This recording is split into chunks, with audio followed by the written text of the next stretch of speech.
දින සති මාස ගෙවිලා 2024 අවුරුද්දේ 5 වෙනි මාසයටත් ඔන්න ඇවිල්ලා. අපිට නොදැනී කාලය කොයිතරම්නම් වේගයෙන් ගෙවිලා යනවද? ඉතින් මේ කෙටි ජීවිත කාලය තුළ එකිනෙකා හා සතුටින් සහයෝගයෙන් දන්න කියන දේ බෙදා හදාගෙන සරලව ජීවත් වෙන එක ගොඩාක් වටිනවා. මේ ගෙවන්නේ අපි හැමෝටම ආර්ථික වශයෙන් ඉතාමත් දුෂ්කර කාලයක්. ගන්න පඩියට වඩා වියදම් අධික වුණ කාලයක්. මේ කාලෙකින් ඉදිකිරීමක් කරනවා කියන එක ඉතාමත් කටුක දුෂ්කර දෙයක්.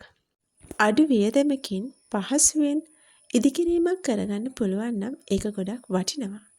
අද මේ වීඩියෝ එකේ තියෙන්නේ අපේ තාත්තා එයා විසින්ම ලෙහෙසියෙන් බාසුන් නැහැලා බ්ලොග් ගාල් ගඩොල් මුකුත්ම නැතුව ශක්තිමත්ව නිම කරපු බැම්මක් ගැන.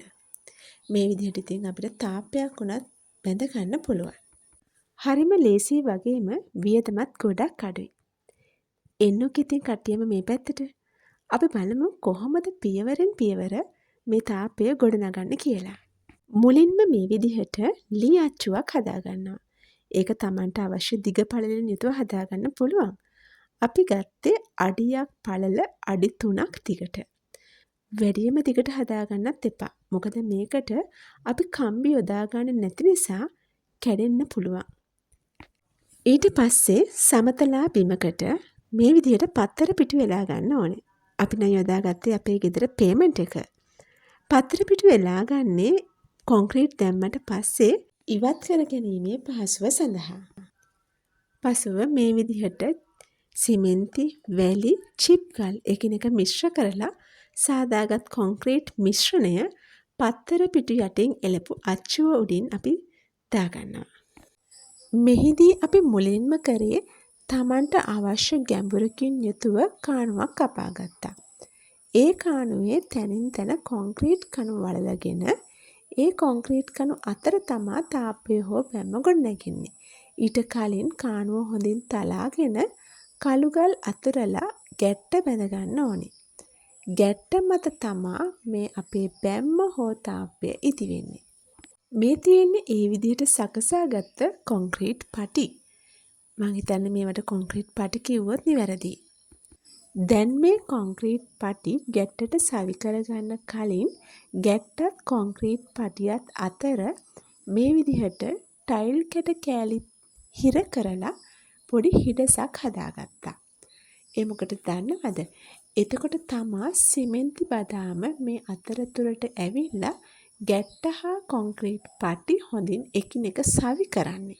ඊට පස්සේ දෙපස උසවල් සමානව තියාගන්න මේ විදිහට වතුර පැටයක් ආධාරයෙන් ලෙවල් කරගන්න ඕනේ.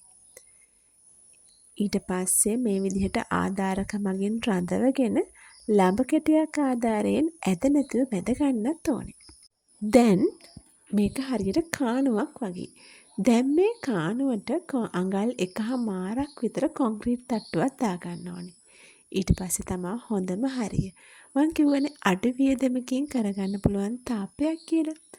අපි බලමුද ඒක කොහොමද කරන්න කියලා. දැන් ඉතින් තියෙන්නේ මෙන්න මේ කාණුව පුරව ගන්න. මං කිව්වනේ වියදම් අඩුයි වගේම පහසුවෙන් කරගන්නත් පුළුවන් කියලා. අපි මේ විදිහට කබුක් ගල් අරගෙන ඒවායේ මැටි සෝදලා ඉවත් කරගත්තා. ඉවත් කරගෙන කරන්නේ මොකද්ද කියලා බලමුද? අපි සෝදාගත්ත කබුක් ගල් දැන් ඉතින් කාණුවට අඩු කරන්නයි යන්නේ. වැඩි ඉඩ ප්‍රමාණයක් මේ ගල් අත් කරගන්න නිසා අපිට යන කොන්ක්‍රීට් එහෙම නැත්නම් සිමෙන්ති ගල් වැලි ප්‍රමාණය අඩුයි. මෙහෙම අතුරගත්ත කබුක් ගල් අතර තියෙන හිඩස් අතරට මේ විදිහට සිමෙන්ති දාගන්නවා.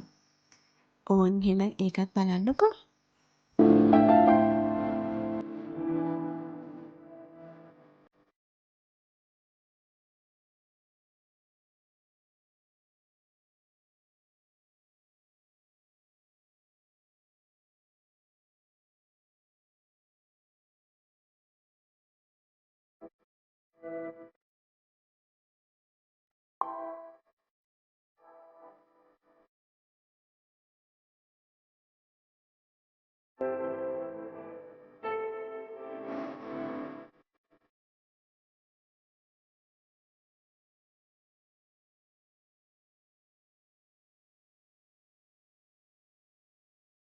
ඊට පස්සේ අපි හදාගත්ත කොන්ක්‍රීට් කානුවට කබුගල් සම්පූර්ණයෙන් අතුරලා ඒ අතරට සිමෙන්ති දාලා කොන්ක්‍රීට් කානුව සම්පූර්ණයෙන්ම පුරව ගන්න ඕනේ.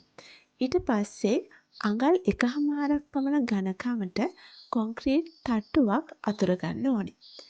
ඒ කානුව ඒ විදිහට සම්පූර්ණ කරගත්තට පස්සේ ආයෙත් පෙර පරිදිම ටයිල් ගැට තියලා නැවතත් කානුවක් හදාගන්න. ඉතින් මේ විදිහට Tamanට අවශ්‍ය උස ප්‍රමාණයන්ට කාණු පුරවමින් තාප්පය හෝ බැම්ම ඉදි කරගන්න පුළුවන්. දැන් බලන්නකො වැඩ අවසන් වුණාට පස්සේ තාප්පය ඉදි වෙන්නේ කොහොමද කියලා. මේ තියෙන්නේ වැඩ අවසන් වුණ අපේ ගෙදර බැඳපු බැම්ම. ඉතින් මේ විදිහට තාප්පයක් වුණත් ඔයාලට ඉතාමත් අඩු මිලට පහසුවෙන් ගොඩනගා ගන්න පුළුවන්. සරල පහසු ක්‍රමයක් නිසා ඔයාලටත් බැරි වෙන එකක් නැහැ. උත්සාහ කරලා බලන්නකෝ. එහෙනම් ඔයාලා හැමෝටම සුබ දවසක්.